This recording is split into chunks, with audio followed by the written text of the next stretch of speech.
Hi, എൻ്റെ പേര് ചിഞ്ചു കൃഷ്ണൻ. ഞാൻ ഇന്നിവിടെ വന്നിരിക്കുന്നത് ഒരു സിനിമാ വിശേഷവുമായിട്ടാണ്. ശ്രീലക്ഷ്മി പ്രൊഡക്ഷൻ അവതരിപ്പിക്കുന്ന സതീഷ് ദിലീപ് കൂട്ടുകെട്ടിൽ എൻ്റെ അമ്മയ്ക്ക് എന്ന സിനിമാ വിശേഷവുമായിട്ടാണ് ഞാനിവിടെ വന്നിരിക്കുന്നത്.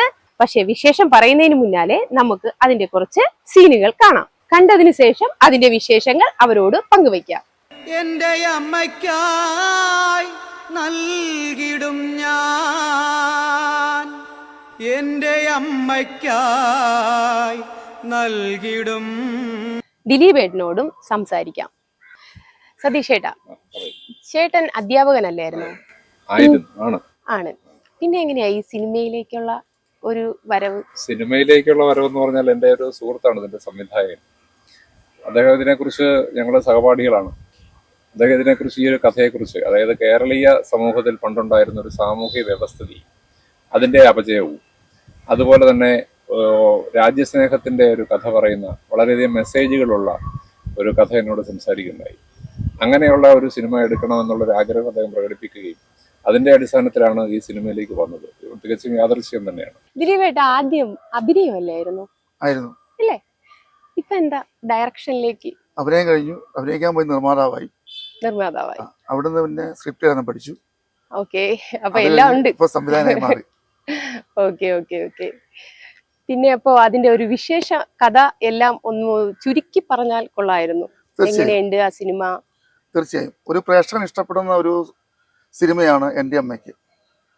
ഇതിൽ പറഞ്ഞിരിക്കുന്ന മാതാവും മകനും തമ്മിലുള്ള ഒരു ആത്മീയ ബന്ധത്തെക്കുറിച്ചുള്ള ഒരു ഗ്രഹാതുരത്വമുള്ള കഥയാണ് നമ്മുടെ എൻ്റെ അമ്മയ്ക്ക് കൂടെ നമ്മൾ പുറത്തേക്ക് എത്തിക്കുന്നത്, ജനഹൃദയങ്ങളിൽ എത്തിക്കുന്നത്. ഒരു ജന്മിത്തറവാടിൻ്റെ അപജയമാണ്.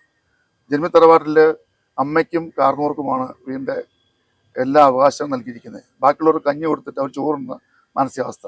മറ്റ് പിണിയാളെ പണിയെടുപ്പിച്ചിട്ട്, സ്വന്തം സഹോദരങ്ങളെ പോലും പിണിയാളുകളെ പണിയെടുപ്പിച്ചിട്ട് അവരിൽ നിന്ന് കിട്ടുന്ന ആ വരുമാനം കൊണ്ട് സ്വന്തം മക്കളെ സംരക്ഷിക്കുകയും കാര്യം പ്രോത്സാഹിപ്പിക്കുന്ന അവസ്ഥയാണ് ജന്മിത്തറവാടെ കണ്ടുവന്നിരുന്നത്.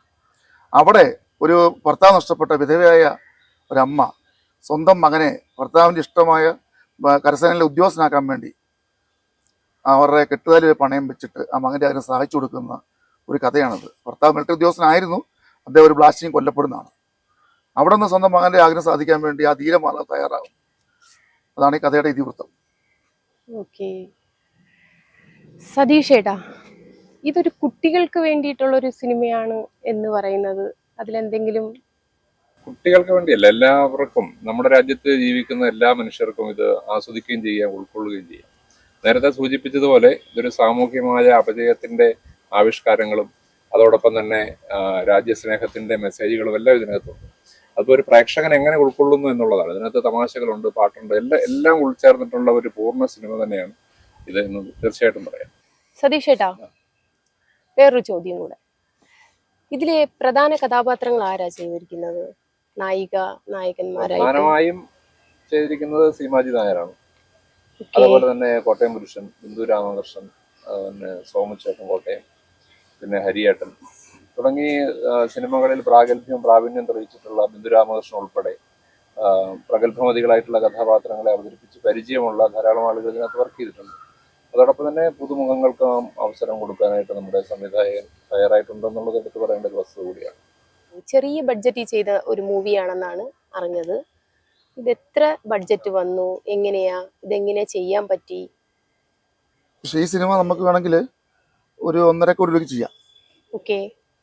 പക്ഷേ ഇതിൻ്റെ കഥ, തിരക്കഥ, സംഭാഷണം, സംവിധാനം, അതോടൊപ്പം തന്നെ പ്രൊഡക്ഷൻ കൺട്രോളർ, ഇതെല്ലാം അതിൻ്റെ ചുമതല ഞാൻ വഹിച്ചുകൊണ്ട് അതോടൊപ്പം തന്നെ ഈ കഥയ്ക്ക് അനുസൃതമായി തന്നെ ഉള്ള സ്ക്രിപ്റ്റും അതിനനുബന്ധിച്ചുള്ള ലൊക്കേഷൻ നമ്മൾ കണ്ടെത്തുകയും അതിന് പറ്റിയ ആർട്ടിസ്റ്റുകളെ നമ്മൾ തേടി. അതിനെ ഭാഗമായിട്ടാണ് ബഡ്ജറ്റ് കുറയാൻ കാരണം. സതീഷ് ഏട്ടൻ ഒരു അധ്യാപകനായിരുന്നു. അപ്പൊ അതിൽ നിന്നും പെട്ടെന്നൊരു സിനിമാ ലോകത്തിലേക്ക് വന്നപ്പോൾ വീട്ടില് കുടുംബം എല്ലാവരും, അല്ലെങ്കിൽ കൂടെ ഉണ്ടായിരുന്ന എന്താ പറയാ, ജോലിയിൽ ഉണ്ടായിരുന്ന സമയത്തുള്ളവര് എല്ലാവരും അന്ന് സപ്പോർട്ടിങ് ആയിരുന്നു സാറിന്? ഞാനൊരു അധ്യാപകനോടൊപ്പം തന്നെ ഇതിനകത്തേക്ക് വന്നപ്പോൾ ഇതൊരു കച്ചവടത്തിന് വേണ്ടി ഒരു സിനിമാ നിർമ്മാതാവ് എന്നുള്ള ആ ഒരു ലേബൽ, ഒരു ബിസിനസ്മാൻ അല്ല ഞാൻ.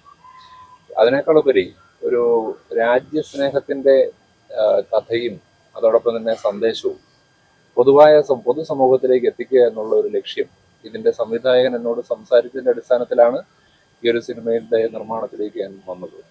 പിന്നെ കുടുംബവും സഹപ്രവർത്തകരും ഒക്കെ പരിപൂർണമായിട്ടും സപ്പോർട്ടായിരുന്നു. കാരണം എന്താണെന്ന് വെച്ചാൽ ഇതിനകത്ത് അമിതമായ ലാഭമോ മറ്റു കാര്യങ്ങളോ ഒന്നും പ്രതീക്ഷിച്ചുകൊണ്ടല്ല, എങ്കിൽ കൂടി പൊതുസമൂഹത്തിന് ഗുണകരമാകുന്ന ഒരു കഥയുടെ ആവിഷ്കാരം എന്നുള്ള നിലയ്ക്കാണ് നമ്മൾ ഈ സിനിമ നിർമ്മിക്കാനായിട്ടുള്ള ഒരു പ്രേരണയും പ്രചോദനവുമായത്.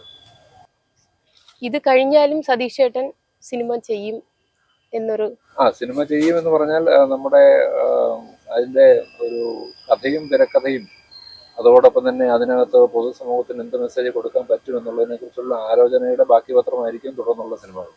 സതീഷ് ഏട്ടന്റെയും ദിലീപ് ഏട്ടന്റെയും സിനിമ എന്റെ അമ്മയ്ക്ക് എന്ന സിനിമ നിങ്ങൾ എല്ലാവരും പോയി തിയേറ്ററിൽ കാണുക. അതായത് നല്ലൊരു ഇതിവൃത്തമുള്ള ഈ ഒരു സിനിമ, എന്റെ അമ്മയ്ക്ക് എന്നുള്ള പേരിൽ പുറത്തിറക്കിയിരിക്കുന്ന ഒരു സിനിമ എല്ലാവരും അത് മനസ്സിൽ സ്വീകരിക്കണം, തിയേറ്ററിൽ പോയി കാണണം, കണ്ടു വിജയിപ്പിക്കണം എന്നുള്ള വിനീതമായിട്ടുള്ള അഭ്യർത്ഥനയോട് നന്ദി, നമസ്കാരം.